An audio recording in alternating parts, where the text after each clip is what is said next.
Willis is asking himself, why does this always have to happen to me in Die Hard 2, one of the new movies we'll be reviewing this week on Siskel and Ebert. We'll also take a look at the new Tom Cruise stock car racing film, Days of Thunder.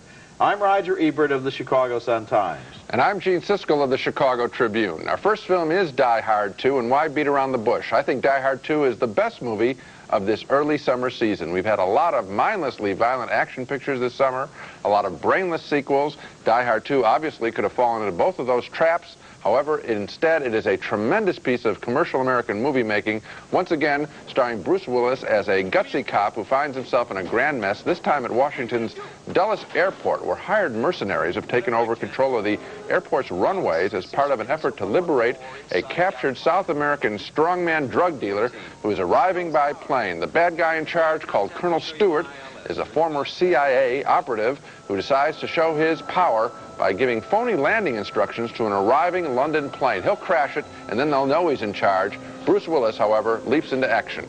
There's somebody out there.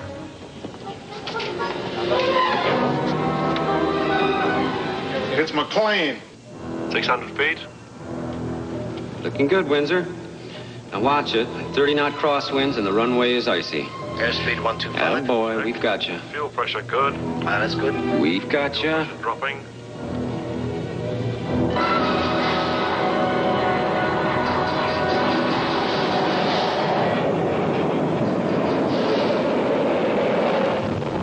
The magic of this movie is that Willis is quite convincing as the lone soldier, triumphing over stupid bureaucrats and tracking down the bad guys. He finds their headquarters near the airport, and a snowmobile chase follows.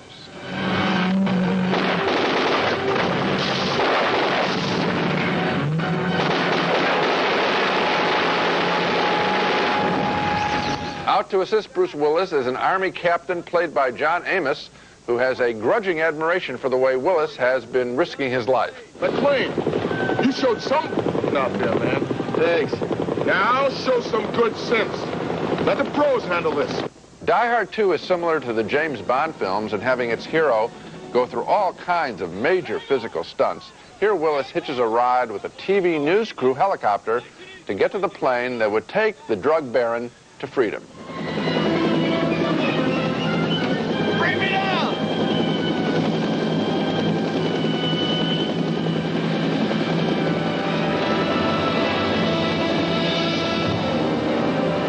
Get it low! Keep over the wing!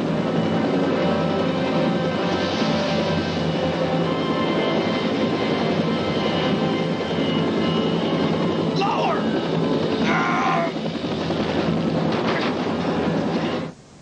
I really mean that comparison with the James Bond films in terms of entertainment value. Die Hard 2 combines big-scale special effects and also quiet moments with its hero and a solid sense of humor in the style of the Bond pictures. Director Rennie Harlin, originally from Finland, I think he made Nightmare on Elm Street 4 previous to this. Here he's making his major filmmaking debut. He deserves congratulations, I think, for creating a convincing world at the airport. Great special effects involving the control tower and the landing field, and Bruce Willis, that solitary figure out in the snow at night, fighting against the big jets and hordes of mercenaries. Doug Richardson and Stephen D'Souza have written a witty script, too. I was mightily impressed by every aspect of this movie. All I can say after having thought this summer was not that special is thank you to all involved. I liked it very much, too. It's not the best movie of the summer. It's not as original as Dick Tracy, for one thing. But it is a very good movie, and one of the things that's best about it, and also scariest about it, is how convincing it is in terms of its aircraft footage. There is a crash in this movie that looked all too convincingly Yes. real. I think that this movie is going to be severely edited before it's shown in in-flight entertainment systems. And there's another scene where Willis ejects from a cockpit. Fabulous. And you remember the scene? He flies up until his face is a foot from the camera. Like this, and then back down again, and you think, what a place to put, you know it's special effects, but still, what a place to put the point of view. What a great shot. Thank you for going to the trouble of giving us this shot. And I agree with you that the movie, from beginning to end, for my money, is way superior to the original Die Hard, which... Oh, I like that too, but this is... It's good, but it's fun, you know. This is really something special. I sat there aghast with pleasure. Is that possible? No, but anyway, I know what you're trying to say, yes. Yeah, I mean, when I saw the first shot outside the control tower, and there's special effects involved there, too. This is a terrific achievement. Now, there are enormous holes in the plot of this movie, of course, including the fact that you wouldn't have the airplane circling for 2 hours, and they could all, of course, use their own radios to reach other ground radio stations, so that the entire crisis at the airport is completely nonsensical, but what the heck? Well, I bought the picture. That was the one thing that I was thinking, is that they could obviously get to other airports, the other planes that are being held there. But other than that, I think this is superb. Okay, coming up next, Bill Cosby is Ghost Dad. Sometimes you see him, sometimes you don't. I'm not an alien. I'm Ghost. People are coming from everywhere to play the $10 million blockbuster video game. Because the more you play, the more you can win. Win instantly or collect game pieces to win. Trips to the new Universal Studios Florida, where you can see the stars and ride the movies. With transportation by U.S. Air, America's most frequent flyer. Or up to $100,000 in cash. Millions of prizes in the $10 million blockbuster video game. Drop in and play. Blockbuster video. Wow, what a difference. Red Devil enamel. You can always count on its durable finish. Harder than ordinary paints, its beauty lasts and lasts. Red Devil enamel, for the finish of a lifetime. Ben, the stewardess yells, "Does anyone know how to land a 747? And I'm thinking, how tough can this be, right? As long as guys have been laying it on thick, so have we. Heinz Ketchup. The best things in life never change. The stewardess thing is working, yeah? Mary Horton's talking. Come on, Horton. Come on. Come on. Ruffles. What? Ruffles. Ruffles? Ruffles have ridges. He means the potato chips. Ruffles have ridges? Ridges are what make them so good. Well, that's a funny thing to say. Funny? It's printed right on the bag. Yeah, but why can't he just say Mama and Dada? Because that's not on the bag. Our next movie is named Ghost Dad, starring Bill Cosby, and the second major turkey in a row from this most popular of television stars. He's a ghost in this movie, and the rules are sometimes you see him and sometimes you don't, and you know you're in trouble when the best times are when you don't.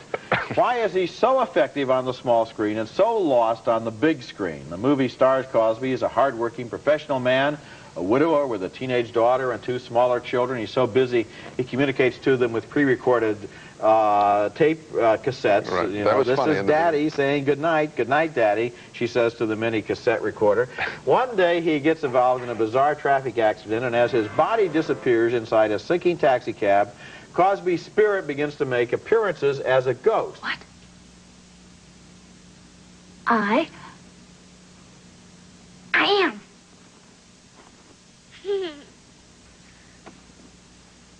You're an Iranian housewife. A fish. A ghost? One of the neighbor kids is a snoop who sees Cosby's ghostly behavior and thinks he knows the explanation. That you're an alien.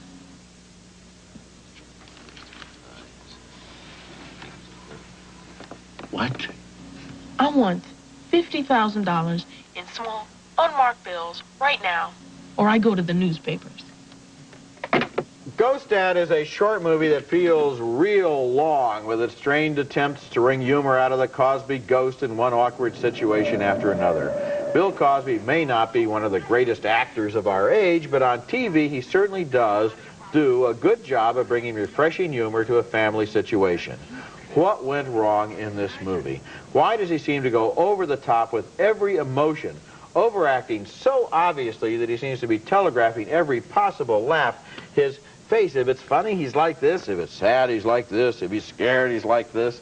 Until you think he must have gone to acting 101 over and over again and never graduated.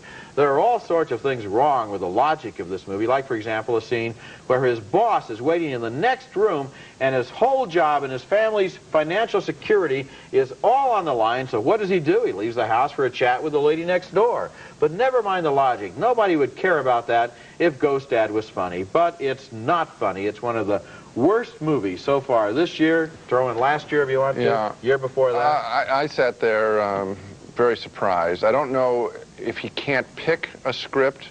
Leonard Part 6 and then this. I mean, these are shockingly bad films. You come to them with goodwill because this is a comedian, and so we always want to, we're prepared to laugh. Someone said to me that they think that, that because he's a stand-up comic at his core, that like Richard Pryor and other comic actors, you can throw in Robin Williams down the line, if they don't get a character that is as interesting as the one they play on stage in real life, they lose it right from the first frame. If he isn't as sharp as he is on stage doing stand-up or as a monologist, I can't understand it. To see him, it gets real sad when you see him doing special effects. Here you have this major entertainer and you see him flying through the air. Just one clinker after another in this film. It's dead from the first frame. Coming up next, another big summer movie, Days of Thunder, the race car story with Tom Cruise and Robert Duvall. There's nothing I can't do with a race car. Well, that's the difference between you and me. There's only so much I can do. That's obvious. It's summertime, summertime, summertime, summertime, summertime, summertime, summertime, summertime, summertime, summertime, summertime, summertime, summertime. If you've had your fill of this kind of fun, why not try something different this weekend? Now get Meat Lovers or new Veggie Lovers pizza for $9.99 or any two for just $4 more. It may not be your idea of a typical weekend get-together, but then that's the whole idea.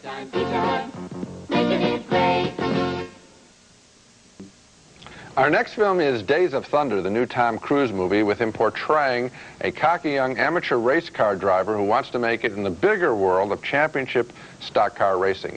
As the film opens, Cruise auditions for businessman Randy Quaid and veteran crew chief Robert Duvall, who are trying to build a new team.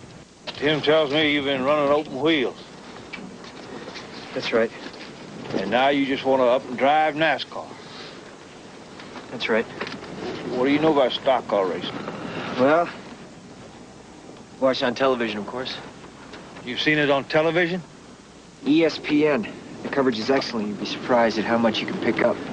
The movie is mostly about the conflict between the rookie Cruise and the veteran Duvall, between the rookie's aggressiveness and the old pro's restraint. I realize Harry's been around a long time. I'm not saying that his ways are antiquated, but it helped to have a car that handled properly and didn't blow engines. Well, if he wouldn't get excited and over-rev, the engine wouldn't blow. Now, Cole, when you shift the gear and that little needle on the tack goes into the red and reads 9,000 RPM, that's bad. Duvall steals the film as the crew chief, coddling and pushing his driver as he sees necessary. Pace cars are about ready to duck on off. If you go to the outside, you can hold it. All right, Harry, when it comes to the car, I take your word.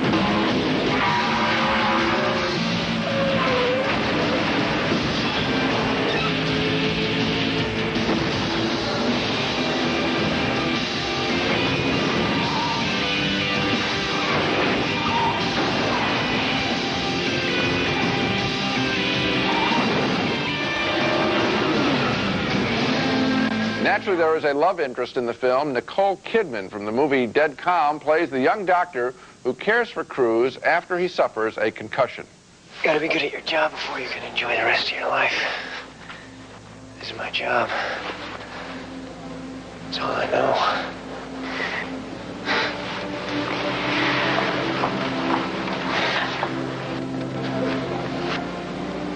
You know, I can't watch you do this. Claire, I'm more afraid of being nothing than I am of being hurt. That's a good line, and there are many in this picture, written by Robert Towne, the superb Hollywood screenwriter, who makes the character of that doctor a whole lot tougher than you might expect. In one speech, he actually tears apart the whole macho world of car racing. Cruise's character also has some interest because he's been written as a dull, secretly scared guy. It is very rare, that moment when he confesses to Robert Duvall that he doesn't know anything about cars. I mean, I sat there and said, this is great. Somebody dared to do this. I know how to drive them, but I don't know what any of the parts are called. Yeah, I could identify with that. And what this film also does well, I think, is give us a sense of the crazy leap of faith these drivers make, whether it's passing on the outside or driving through a smoke-filled track when there's been a crash in front of them. At some point, you just have to go straight ahead. Days of Thunder has a flat ending. It has actually a terrible ending in its last frame. It's a still frame ending with two people frozen in images. What a cliche. I just resented that. However, the film works in bits and pieces more than an entire picture. Even with those reservations, however, I still recommend it. I recommend it too. I feel that auto racing is an extremely boring sport visually. Because you have three possible shots. Yeah. One shot is a pack of cars all going at once. You don't know what's happening. The other shot is two cars jockeying for position. The third shot is a close-up of the driver. And that's all they have to show. In this movie, it seemed as if Cruise's car spent most of the movie being scraped against the wall by another car. I have watched a little stock car racing on television. I don't think that they spend all of their time trying to drive each other into the walls, but they do in this film, and it's based on the strategy. Another thing that was a little bit predictable about this film is it has the same structure as Top Gun, The Color of Money, and Cocktail. Cruise is always the natively talented kid who's undisciplined. There's always the older mentor. There's always the taller, wiser, more mature woman who brings him into her emotional sphere and helps him to grow up emotionally. There's always the first bad guy who later becomes his friend, and the second bad guy who's the real bad guy. And then apart from that, there's always the piece of equipment, whether it's a cocktail shaker, a pool cue, a jet airplane, or a car. These four movies could make a nice little match set. Well, it's very good analysis, I must admit. I hadn't thought it out that carefully, but you're absolutely right, as you say. It doesn't make them bad. No. The things that surprised me were the character of the doctor, who is strong, but this time I thought stronger than even the air flight instructor in Top Gun in some way, and maybe because it's something medicine or somehow I could relate to it more. And then the Duvall performance. That's exceedingly well done. You would think it's just another good old boy. I was watching him even when he's moving in the foreground of the frame when the camera's on Cruise and you just see his shadow, his face. He's acting and doing... He's a wonderful actor. He's wonderful in this movie. And don't forget Randy Quaid, who's also very convincing in that role. Yes, he does. Now, Cruise does a good job, but having seen him in Born on the 4th of July and seen him in that movie emerge as a very, very powerful actor, I wasn't that excited to see him doing the routine Tom Cruise role again. Well, it may be routine, except that there are lines, as I said, written by Town that make it stand out, where he isn't doing just the big hero here. This guy is kind of dull, and I think he knows that he's dull, too, in some way. Limited. Okay, coming up next, a death leads to a family reunion at which everybody discovers things they didn't know and maybe didn't want to know about each other. May Fools is the new film by Louis Malle. Vive la révolution! This baby is going to have a very special year of first steps, first words, first smiles. And none of these firsts will ever happen again. Now, if you were this baby's parents, which film would you choose? No other film in the world gives you truer color than Kodacolor Gold film. I'm shocked. My big sister has a mildew problem in her spotless bathroom. Lysol will get rid of it. Takes care of that musty smell. And what causes it? So Lysol kills mold and mildew. Sure. And it makes the bathroom smell fresh. I'm impressed. All it takes is Lysol. Dull tiles will clear up when you put on a shining face. Your bathroom will cheer up when you put on a shining face. Want clean that really shines? Lysol Basin Tub and Tile Cleaner lifts soap scum, disinfects too. Lysol Basin Tub and Tile Cleaner, now with an easy spray nozzle. Put on a shining face. Oh, mama, don't feed me no bologna. I don't want no ham and cheese. I want something hot and hearty. I want a man which please. Don't feed me no bologna. Don't feed me no bologna. I want a man which please. Ooh, I'm not talking turkey. I want a bigger deal. I don't feed me just a sandwich. I want a man which meals. Don't feed me no bologna. Don't feed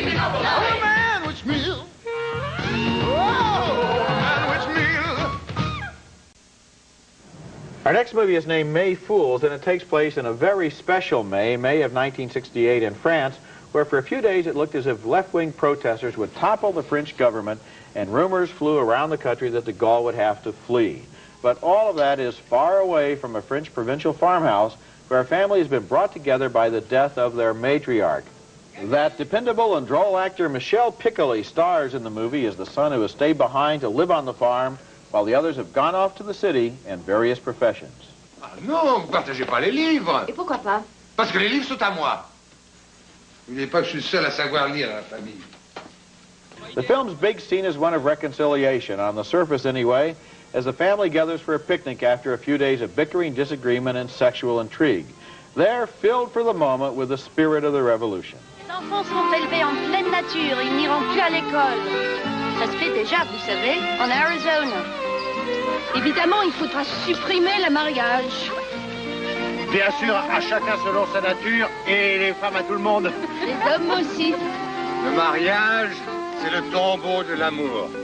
May Fools was directed by Louis Malle, a filmmaker who seems seduced by projects that seem impossible. One of his most memorable films was Murmur of the Heart, a human comedy about the most unlikely of subjects, incest. Now he takes on death and all of its ramifications. Despite the title and period of the movie, though, May Fools isn't really about the 1968 upheavals so much as about the upheavals in a family that is undergoing its own revolution. There are so many members in the family and they have so many intrigues going on that I sometimes found it difficult to remember or care what everybody meant to everybody else. This is not one of Louis Malle's essential films, but it does have moments of insight and humor that make it special enough to recommend. Yeah, not special enough for me. I mean, I am interested in either a family of interesting people where I feel there is a real conflict going on here. Here, I know it's a summer, sunny, kind of in-the-country picture. I didn't feel anything was really at risk, not really at risk. I thought it was so light, and then it is set, however, it may not be that the movie's about 68, but it is certainly pointedly set in 68, and it uses that time period.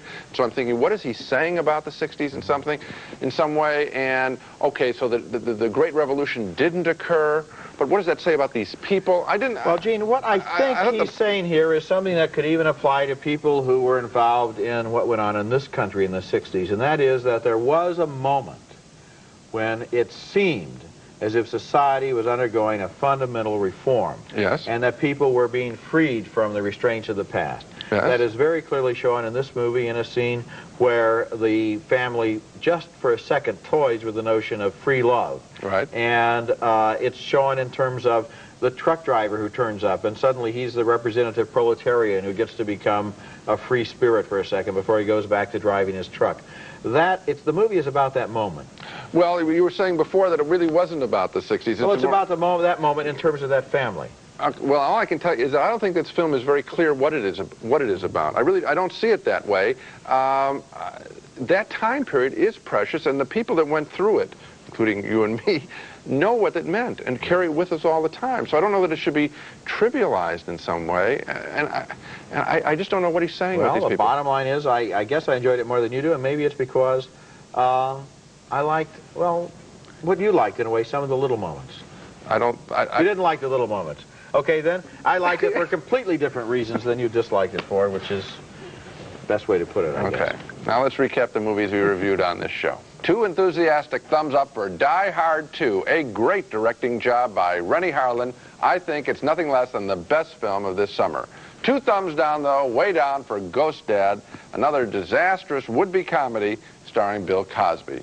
2 thumbs up with reservations for Days of Thunder, the Tom Cruise formula adventure rescued by a bright script by Robert Towne and a strong performance by Robert Duvall. And a split vote on Louis Malle's May Fools. Roger liked parts of the 60s family drama. I did not. And, of course, I really want to send people to Die Hard 2. Here's a picture that has action in it. Yes, it does have some 4-letter words in it, but at the same time, it is thoroughly, thoroughly entertaining.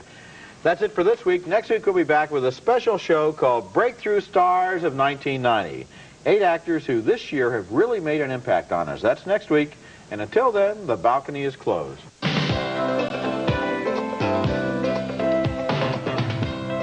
Nestle Crunch. It's creamy milk chocolate and crispy crunchies. Chocolate is scrumptious when it crunches. That's why you'll